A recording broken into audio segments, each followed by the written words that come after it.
ঢাকার রাস্তায় প্রতিদিন আমরা হাজার হাজার রিক্সা দেখি।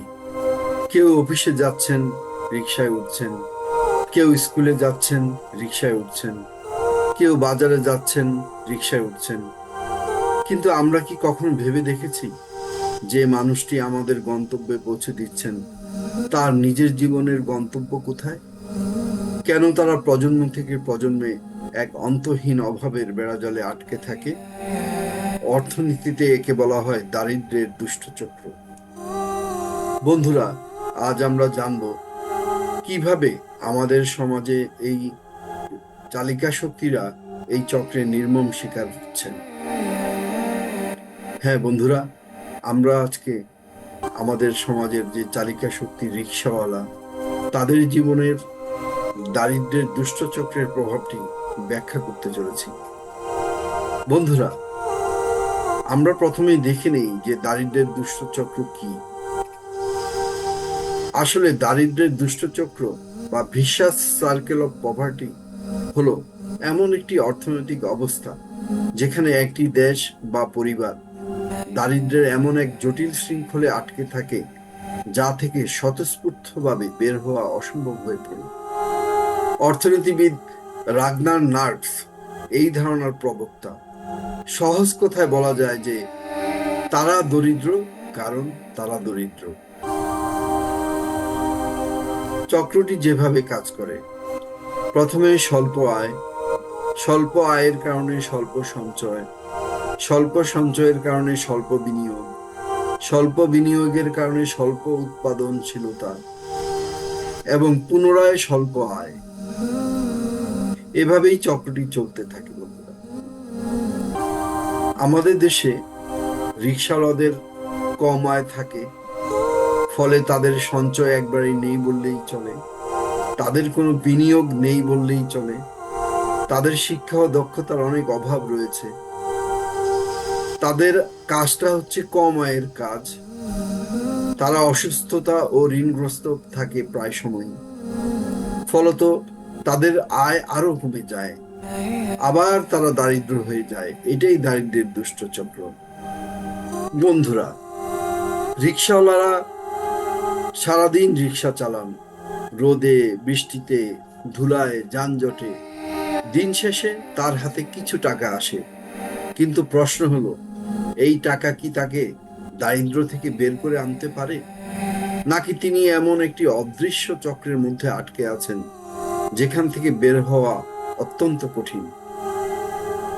একজন রিক্সাওয়ালা সাধারণত সকাল থেকে রাত পর্যন্ত নিজের শারীরিক শক্তি বিক্রি করেন। তার আয় নির্ভর করে তিনি কত ঘন্টা রিক্সা চালাতে পারছেন, কতজন যাত্রী পাচ্ছেন ইত্যাদির উপর। অর্থাৎ তিনি যতক্ষণ কাজ করবেন ততক্ষণ আয় করবেন, কিন্তু যেদিন তিনি অসুস্থ হয়ে যাবেন সেদিন আয় বন্ধ। যেদিন রিক্সা নষ্ট হয়ে যাবে সেদিন আয় বন্ধ।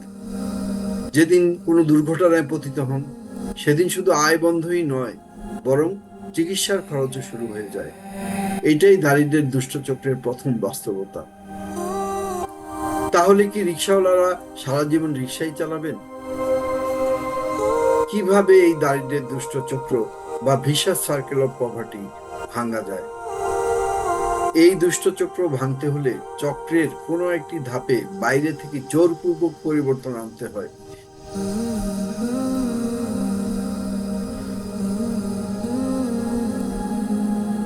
এখানে একটি গুরুত্বপূর্ণ প্রশ্ন হলো যে আমরা কি চাই? আমরা কি চাই একজন মানুষ 20 বছর রিক্সা চালাবেন, তারপর তার ছেলে রিক্সা চালাবে, তারপর তার নাতিও রিক্সা চালাবে? এখানে আবারও আমরা অর্থনীতিবিদ রাগনার নার্সের সেই ধারণাটি একটু ব্যাখ্যা করতে চাই। 1. শিক্ষা ও প্রশিক্ষণ। 2. বিনিয়োগ ও শিল্পায়ন। 3. ঋণ সুবিধা। 4. সরকারি সহায়তা ও সামাজিক নিরাপত্তা।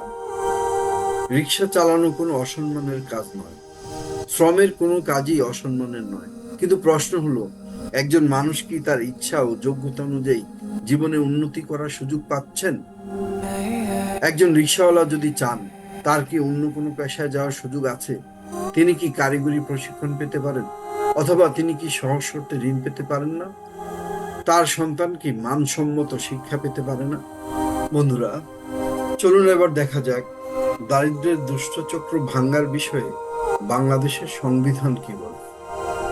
বাংলাদেশের সংবিধানের দ্বিতীয় ভাগে রাষ্ট্র পরিচালনার মূলনীতিতে বিশেষ করে 15 ও 19 নম্বর অনুচ্ছেদে দারিদ্র্যের দুষ্টচক্র ভাঙ্গার সুনির্দিষ্ট দিক নির্দেশনা ও মৌলিক অধিকারের কথা বলা হয়েছে। সংবিধান অনুযায়ী রাষ্ট্র একটি শোষণমুক্ত সমাজ প্রতিষ্ঠা এবং সব নাগরিকের জন্য জীবনযাত্রার মানোন্নয়ন ও সামাজিক ন্যায় বিচার নিশ্চিত করতে বদ্ধপরিকর।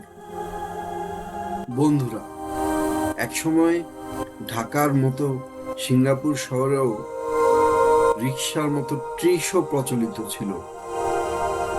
জাপানি দখলের পর 1947-48 সালের দিকে এটি সিঙ্গাপুরের অন্যতম জনপ্রিয় মাধ্যম ছিল। পরবর্তীতে সময়ের সাথে সাথে বিকল্প পরিবহন ব্যবস্থার উন্নতিকরণের মাধ্যমে ট্রিশো বাহনটি 2023 সালে পুরোপুরি বন্ধ হয়ে গেছে। বন্ধুরা, যদি সিঙ্গাপুরের মতো পরিকল্পিত ও দক্ষ প্রশাসনিক ব্যবস্থা বাংলাদেশে কার্যকরভাবে প্রয়োগ করা হতো, তাহলে বাংলাদেশের রিকশাওয়ালাদেরও ধীরে ধীরে উন্নত জীবিকা ও দক্ষ পেশায় স্থানান্তরের ব্যবস্থা করা যেত।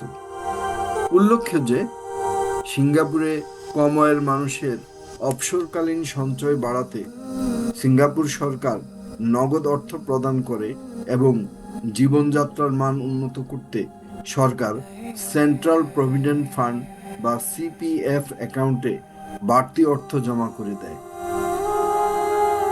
এই সামাজিক সহায়তা স্কিমের নাম হলো ওয়ার্কফেয়ার ইনকাম সাপ্লিমেন্ট। সিঙ্গাপুরের ওয়ার্কফেয়ার ইনকাম সাপ্লিমেন্ট মডেল নিম্ন আয়ের কর্মীদের আয়ের পাশাপাশি ভবিষ্যতের সঞ্চয় ও অবসর নিরাপত্তার জন্য সহায়তা দেওয়া হয়। ওয়ার্কফেয়ার ইনকাম সাপ্লিমেন্টের মাধ্যমে সিঙ্গাপুর সরকার কম আয়ের মানুষের জীবনযাত্রার মান উন্নত করে, দারিদ্র্যের ঝুঁকি কমায়, কর্মসংস্থানে উৎসাহ দেয় এবং দীর্ঘমেয়াদে অবসরকালীন আর্থিক নিরাপত্তা নিশ্চিত করতে সাহায্য করে। ধরা যাক আমাদের দেশে একজন রিকশাওয়ালা মাসে তুলনামূলক কম টাকা পান। রিকশা চালকদের একটি সরকারি ডাটাবেস তৈরি করা হলে এবং তিনি ওয়ার্কফেয়ার ইনকাম সাপ্লিমেন্টের যোগ্য হলে সরকার তার জন্য অতিরিক্ত অর্থ দেবে, ফলে তার হাতে কিছু নগদ অর্থ আসবে। একই সঙ্গে তার সেন্ট্রাল প্রভিডেন্ট ফান্ড বা সিপিএফেও টাকা জমা হবে, অর্থাৎ তিনি কাজ করার জন্য অতিরিক্ত সরকারি সহায়তা পাবেন।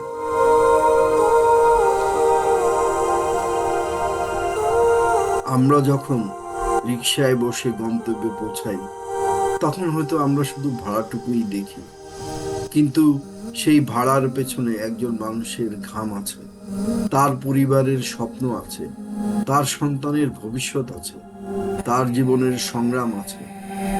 একজন রিকশাওয়ালা দরিদ্র হতে পারেন, কিন্তু তিনি অযোগ্য নন। তিনি হয়তো শিক্ষিত নন, কিন্তু তিনি পরিশ্রমী। তিনি হয়তো পুঁজি ছাড়া জীবন শুরু করেছেন, কিন্তু তারও স্বপ্ন আছে।